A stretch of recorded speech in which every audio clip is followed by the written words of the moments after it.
Congress, BJP, एक तीसरी party और है, हमारा अशोक गहलोत जी ने प्रायोजित पार्टी है।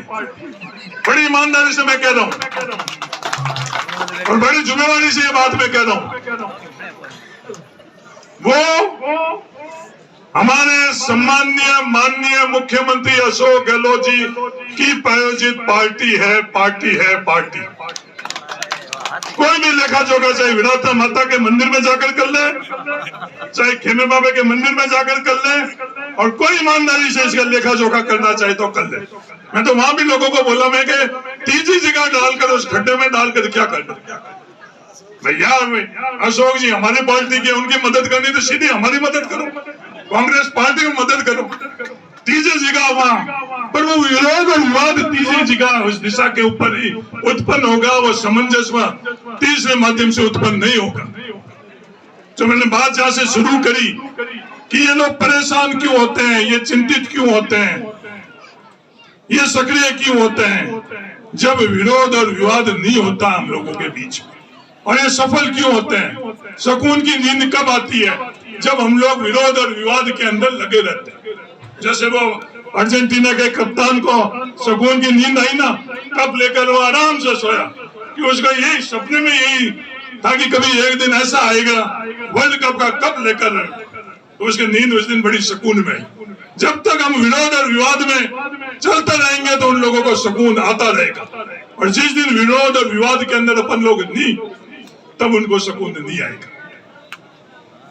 तो पद्माराम चाहे नर्मदा से पानी लेकर आ जाए, पद्माराम जी के लिए खेमाराम जी कितनी बात आप कर लो, आखिर में जब लेखा जोखा करना पड़ेगा तो वही विरोध और विवाद वाले बातें आएगी।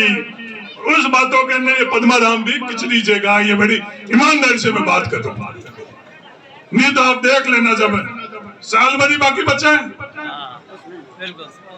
तो उस कमरे में पद्माराम जी आपको भी आना पड़ेगा। अभी तो बच रहे हो आप इधर उधर कर।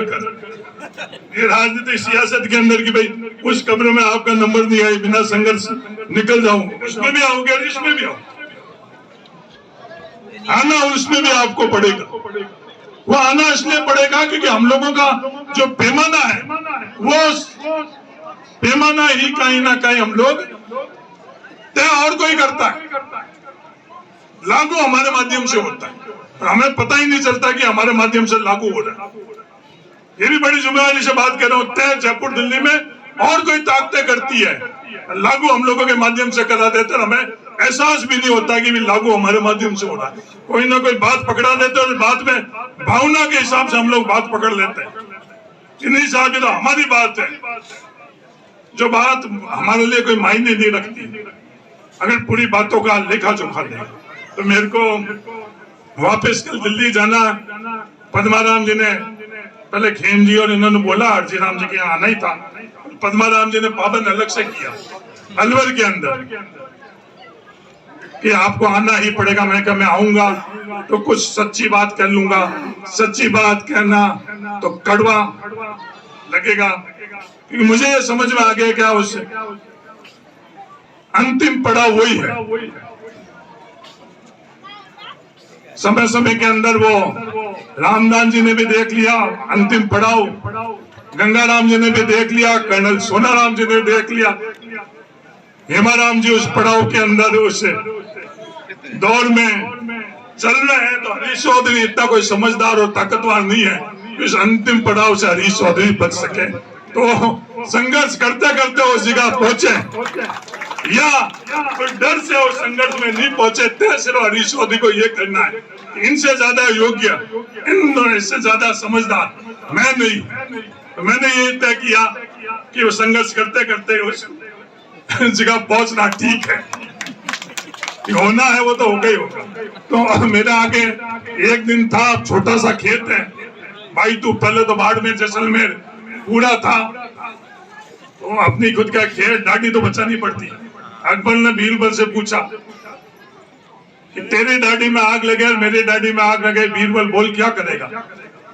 तो बीरबल ने बोला जा बना, कहा आपकी बेशकीमती दाढ़ी और कहा मेरे नाजीज की हल्की फुल्की दाढ़ी। ये कोई सवाल ही नहीं उठता है। अकबर ने बोला ना इधर उधर की बात नहीं कर, सीधे उत्तर दे क्या करेगा। तो बीरबल ने कहा साहब जहाँ पना पहले मेरी हल्की फुल्की दाढ़ी है, इसके चप्पल के देकर बुझाऊंगा और फिर बेशकीमती दाढ़ी आपका उसके। इसलिए बाइतू में भी मेरे छितर के पार में भी कार्यक्रम है, वो जल्दबाजी है, वरना मैं और यहाँ की जो बातें जो हम लोगों के साथ हो रहा है वो परिवार के अंदर और बताऊंगा। अगली बार कहीं पद्माराम जी चौटन बुलाएंगे तब बाकी सब बातों का खुलासा और करेंगे कि क्या क्या चीजें हो रही है इस व्यवस्था में।